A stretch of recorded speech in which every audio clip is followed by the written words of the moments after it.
अरे ही दुनिया लय कडू आहे, आपल्या दोघाला एकत्र अजिबात जगू देणार नाहीत.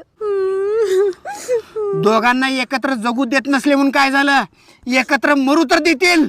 ते कसं? हे बघ, हे विष आहे. आपण एकत्र जगलो नाही म्हणून काय झालं, एकत्र मरू तर शकतोय. अरे पण हे तरी एकच बाटली आहे की. आपण अर्धी अर्धी पिऊ, आधी मी पितो. तुला माझी शपथ आहे, आधी मी पिणार. बरं घे, पी तू. हे घे आता तू पी. अरे लवकर पी की, माझा घसा लय चरचर करायला लागलाय. अरे पी की लवकर. ए मामा लवकर चल घरला, तुला मुलीकडचे बघायला आल्यात. मर बाई तुझं तू, जिवंत राहिलो तर तुझ्यापेक्षा भारी पोरगी करून घेतो. जाळ लागला ह्या पिर मला.